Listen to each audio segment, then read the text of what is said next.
Hello, I'm going to read the story called Lovable Lyle. Everyone loved Lyle the crocodile. The Prim family with whom he lived loved him dearly, of course. And the bakery lady loved him. She always gave Lyle a cookie, his favorite kind with colorful sprinkles on top. And Mr. Delight, the ice cream man, loved him. He always invited Lyle to climb aboard his truck and clang the bell. And Bird loved him. Love Lyle, squawked the bird. And the children loved him.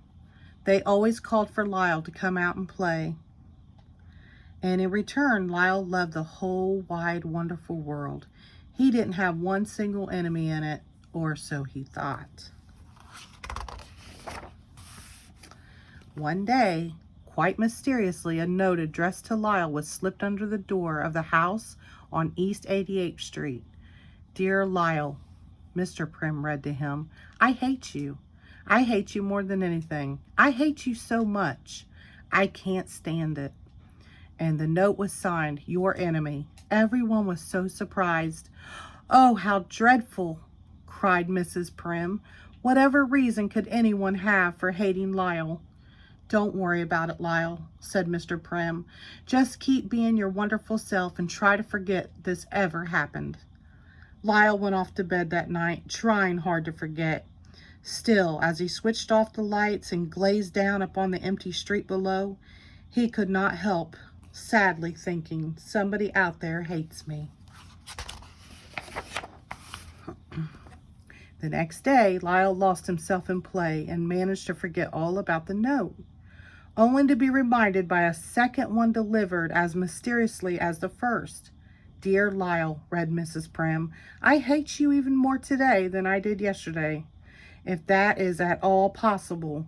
And again, the note was signed, Your Enemy. Oh, these are horrible notes, as just got to stop, Mrs. Prim cried out desperately. Lyle wanted the notes to stop too. He was so unhappy about them. There were days he just couldn't be coaxed out of the house. He began to wonder if he was growing ugly. He practiced smiling. At other times, he was outdoors being his friendliest to everyone, hoping somewhere, somehow, his enemy would see what a nice crocodile he really was. He smiled big, big smiles, and he waved big, big waves, greeting one and all as warmly and as joyously as he knew how. He performed all his surefire tricks to amuse people and practiced new ones at home each night. He was kind, helpful, and courteous. He held doors open for people loaded down with heavy packages. He offered his seat on crowded buses. He shared his umbrella. My, doesn't he have nice manners? One lady remarked. I've never seen anything like it, answered another. Poor Lyle worked so hard at being nice. He was positively exhausted by the end of the day. Indeed, all the Prims were unhappy about the notes. Each time they heard someone approaching outside, Joshua or Mr. Prim, sometimes the entire family, would rush to the door in hopes of catching the note writer in the act. They even took turns watching from the windows. One afternoon, Mrs. Prim, Joshua, and Lyle came across the words, Down with crocodiles, brazenly scrawled up on a fence near home. Mrs. Prim tried hopelessly to erase the nasty words with a tissue. Well, Lyle, she said, as they made their way home, it seems no matter how much we may think we want to, it isn't always possible to please everyone or be liked by everyone. As they approached their house, they noticed the small figure of Clover Sue Hipple, the new girl in Joshua's class. By the time they reached the door, Clover was gone. But resting under the door was still another note. I just don't know if I can bring myself to read it, sighed Mrs. Prim, but she forced herself just the same.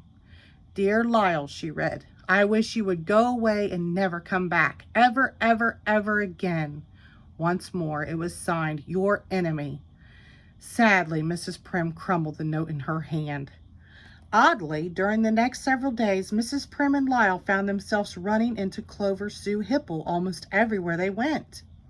At the supermarket, they discovered her peeking out from behind a huge display of cornflakes. Another time, they caught a glimpse of her hiding behind a tree.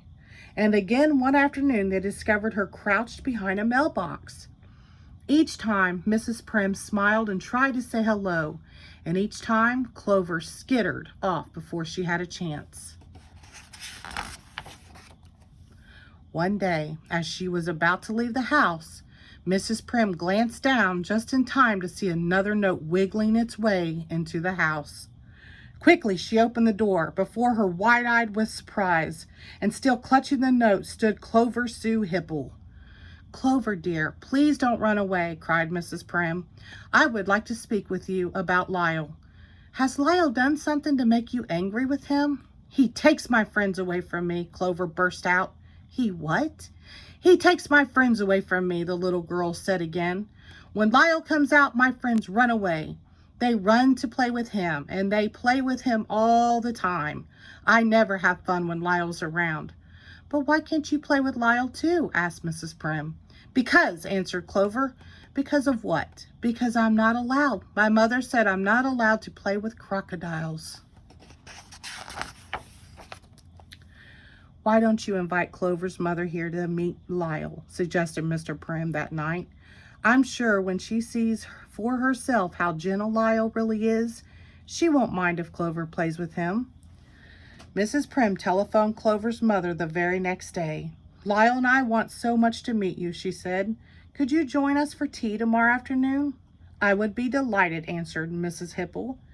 Mrs. Hipple made a note of the address, and all was carefully arranged. "Now, who is the nice Miss Prim?" Clover's mother wondered. Setting up the new house had left her little time for meeting neighbors. And who is Lyle? The only Lyle she knew of was the wretched Lyle the crocodile creature who lived with a most peculiar family somewhere nearby. "Imagine," she clucked disapprovingly, "a crocodile living among decent, respectful people." But this is Lyle? He must be that nice Mrs. Prim's husband, she decided, of course. "Remember now, Lyle," said Mrs. Prim, "the following afternoon when Mrs. Hipple arrives, greet her with your best manners. Offer to take her coat, and when you have hung it neatly in the closet, join us in the living room. Understand?" Lyle nodded. "Good," said Mrs. Prim, humming as she returned to the kitchen. When Mrs. Hipple arrived, Lyle started down the stairs to meet her, but then he stopped. "Suppose she won't like me?" The thought popped into his head. Suddenly a wave of shyness came over Lyle. Suddenly the last thing in the world he wanted to do was meet Mrs. Hipple. "Lyle, Lyle," called Mrs. Prim. "Lyle, Lyle, where are you? We have company," Mrs. Prim called again as she led her guest into the living room. He wanted to go to her, but instead, and although he kept telling himself it was absolutely the silliest, most ridiculous thing he could possibly do, Lyle squeezed himself into the hall closet and hid. Mrs. Prim looked for him upstairs, and she looked for him downstairs. "I just can't imagine what has become of Lyle," he heard her explain. Amid the thinking of teacups, Lyle could hear the voices of the two women. They talked about this, that, and everything under the sun. It was so stuffy and uncomfortable in that closet, he began to wish they would talk about Miss Hipple leaving. At long last, Lyle heard Mrs. Hipple say, "I must be going now," and Mrs. Prim say, "I'm so glad you came, and so sorry you missed Lyle. But I do hope you will be meeting him real soon." Then Lyle heard the handle of the closet door turn as Mrs. Prim said, "Here, let me get your coat." Uh-oh. The instant the door opened, Lyle fell out upon both women. Mrs. Prim let out a sharp gasp, and Mrs. Hipple definitely screamed. "Are you all right? Are you all right?" Mrs. Prim cried out as they struggled to their feet. "Take him away! Take that monster away from me!" Mrs. Hipple began to shriek. "Oh, please, he won't hurt you. I promise he won't hurt you." Mrs. Prim tried to reassure her. "Look at him. He's more frightened than you." Let me out of here," Mrs. Hempel shrieked on. "Let me out of this terrible house." Mrs. Prim opened the door as Mrs. Hipple, her hair and clothes all in a rumble, stumbled from the house.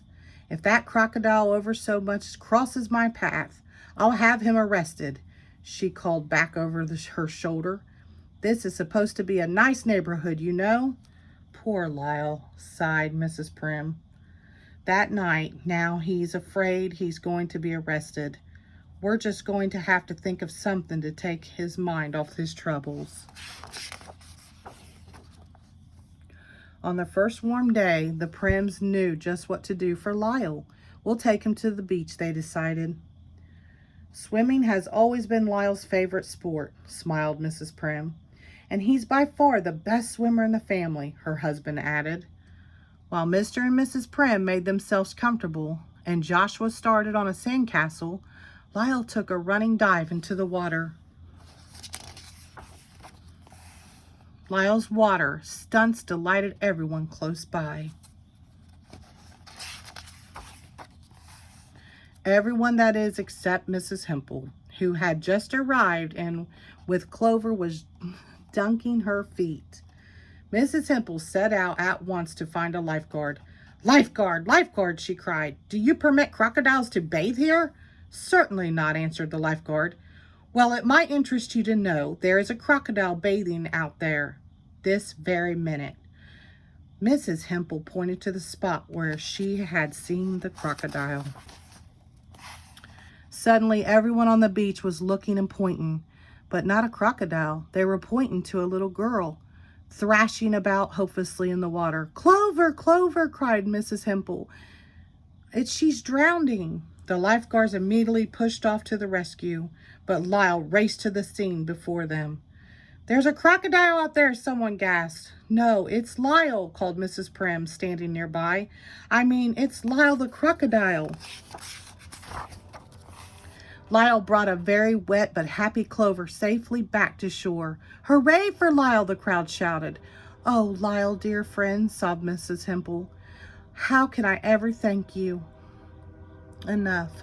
Everyone was so proud of Lyle. He was immediately appointed honorary lifeguard. He was then given a hat, a sweatshirt, and a silver whistle. "Lyle, you are a hero," said the head lifeguard. "Feel free to come here and save people from drowning anytime you choose." The next day, a note addressed to Lyle was found under the door of the house on East 88th Street.